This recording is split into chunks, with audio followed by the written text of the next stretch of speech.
Hi friends, आज जो बातें मैं आप लोगों से शेयर करने जा रही हूँ वो कम्प्लीटली मेरा पर्सनल एक्सपीरियंस है, मेरी पर्सनल ओपिनियन है।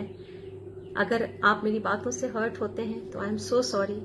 मैं भी एक डॉक्टर फैमिली से हूँ। मेरे पापा, मेरे ब्रदर्स, नाना जी, मामा जी, कजन्स और बहुत सारे लोग हैं फैमिली में डॉक्टर्स। लेकिन कुछ महीने पहले जब मेरे हस्बैंड को सडनली हॉस्पिटलाइज्ड होना पड़ा तो इस मेडिकल प्रोफेशन ने मुझे पूरी तरह से झकझोर कर रख दिया। सबसे पहले तो हमें यही डिसाइड करना हमारे लिए मुश्किल हो जाता है कि किस बीमारी में कौन से डॉक्टर को कंसल्ट करें। पहले जब हम बीमार होते थे तो हमारा काम होता था एक डॉक्टर को कंसल्ट करना, क्योंकि वो डॉक्टर पूरी बॉडी की एनाटॉमी को समझता था। लेकिन आजकल स्पेशलाइजेशन, सुपर स्पेशलाइजेशन ने इतने सारे डिफरेंट ब्रांचेस बना दिए हैं कि अगर हमें एक बैकएक भी है तो हमें ये नहीं पता होता कि पहले ऑर्थोपेडिक के पास जाएं, न्यूरोसर्जन के पास जाएं, न्यूरोलॉजिस्ट के पास जाएं या फिर एक मेडिकल स्पेशलिस्ट को पहले कंसल्ट करें। और जब ये मसला हल हो जाता है कि किस डॉक्टर के पास जाना है और डिजीज डायग्नोज हो जाती है और अगर हम बड़े हॉस्पिटल में पहुंच गए हैं तो फिर डॉक्टर ऐसी अफरा तफरी मचाते हैं कि बस अभी हॉस्पिटल में एडमिट हो जाओ और अभी सर्जरी करवा डालो, नहीं तो न जाने अगले पल ही क्या होगा।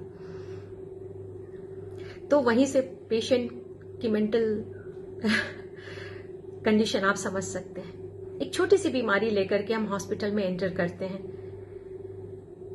लेकिन हमें नहीं पता होता कि जैसे आप हॉस्पिटल में एक बार घुसेंगे, लंबी मेडिसिन की लाइन, मेडिसिन की लिस्ट सबसे लंबी होगी, टेस्ट की लंबी लिस्ट होगी, MRI, echo test, CT scan, urine test, blood test, न जाने क्या क्या टेस्ट, जिसके नाम भी शायद जिनके आपने नहीं सुने होंगे पहले। और पेशेंट को लगने लगता है न जाने में मुझे कौन सी बीमारी हो रखी है, और सारे टेस्ट करवा लेते हैं।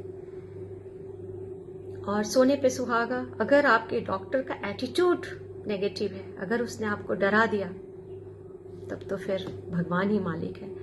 मुझे याद है कि जब मैं छोटी थी और मेरे पेट में दर्द होता था तो मेरे पापा कहते थे आटे का हलवा खा लीजिए, पेट दर्द ठीक हो जाएगा। मुझे पता नहीं कि उस आटे के हलवा का चमत्कार था या पापा की बातों का चमत्कार था। सच में मेरा पेट दर्द ठीक हो जाता था। तो आधी बीमारी जो है वो डॉक्टर अपनी बातों से खत्म कर देते हैं, अपनी पॉजिटिव एटीट्यूड से पेशेंट को ठीक कर देते हैं। मैंने तो, और दूसरी बात, जब आप कभी गए होंगे हॉस्पिटल में, बड़े हॉस्पिटल में, तो आपने देखा होगा कि जब आप मेडिकल स्टोर में जाते हैं, ऑब्वियसली आप उसी मेडिकल स्टोर में जाते हैं, उसी हॉस्पिटल के मेडिकल स्टोर में, तो आपकी मेडिसिन जो है, जो डॉक्टर ने प्रेस्क्राइब किया, अगर वो मेडिकल स्टोर में अवेलेबल नहीं है तो मेडिकल स्टोर वाले आपको कंसल्ट नहीं करेंगे, फटाफट से उस डॉक्टर का नंबर घुमाएंगे और बोलेंगे ये मेडिसिन अवेलेबल नहीं है तो आप दूसरी मेडिसिन प्रेस्क्राइब कर दीजिए। यहीं से इनका बिजनेस शुरू होता है। अगर एक पेशेंट की सर्जरी हुई है, ऑलरेडी सर्जन का ट्रीटमेंट चल रहा है, अब इस बीच में अगर उसे सर्दी खांसी भी हो जाए तो फटाफट से एक मेडिकल स्पेशलिस्ट भी उसके ट्रीटमेंट में जुड़ जाता है। भगवान न करे कोई कार्डियक प्रॉब्लम हो जाए तो एक कार्डियोलॉजिस्ट भी आ जाते हैं, और इस बीच में अगर कुछ भी थोड़ा सा यूरिन की भी प्रॉब्लम हो जाए तो एक यूरोलॉजिस्ट भी जुड़ जाते हैं उसके ट्रीटमेंट में।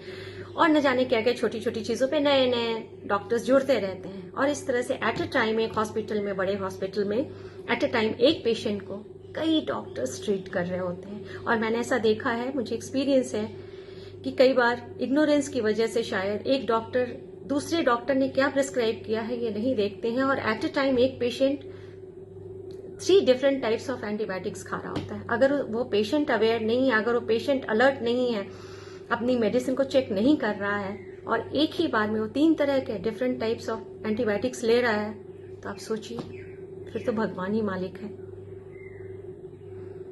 मैंने तो ये डिसाइड कर लिया है कि भगवान न करे अगर कभी मुझे हॉस्पिटल जाना पड़े, वैसे तो अपनी सेहत का ख्याल हमें खुद ही रखना चाहिए, लेकिन फिर भी because prevention is always better than cure, लेकिन फिर भी अगर हम बीमार होते हैं तो मैंने तो डिसाइड कर लिया है कि मैं उसी डॉक्टर के पास जाऊंगी जो गवर्नमेंट कॉलेज से पास आउट हुआ है या फिर मेरी फैमिली का डॉक्टर है। एटलीस्ट फैमिली के डॉक्टर को मुझे ठीक करने में ज्यादा इंटरेस्ट होगा, ना कि मेरे पैसे में।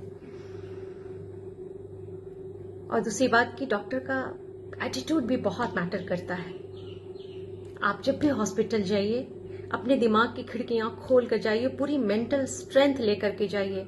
अगर आपको थोड़ा भी डाउट होता है या डॉक्टर की बातों से डर लगता है तो आप जरूर सेकेंड, थर्ड, फोर्थ ओपिनियन लीजिए। कोई भी बड़ा कदम उठाने से पहले आप डॉक्टर की बातों से घबरा कर कोई भी बड़ा स्टेप मत लीजिए, कोई बड़ा डिसीजन नहीं लीजिए। 2-3 ओपिनियन जरूर ही लीजिए और जस्ट बी स्ट्रांग, क्योंकि पॉजिटिव एटीट्यूड, आधी बीमारी तो हम यहाँ से जीतते हैं और डॉक्टर तो हमारे लिए भगवान होते हैं, तो आधी बीमारी हमारी डॉक्टर की बातों से खत्म होती है। इसलिए डॉक्टर का पॉजिटिव एटीट्यूड होना भी बहुत जरूरी है। तो आप ऐसे ही सिलेक्ट करिए डॉक्टर को और अपनी स्ट्रेंथ को बना करके ही किसी डॉक्टर के पास जाइए और just be alert. Thank you so much, see you soon, bye bye.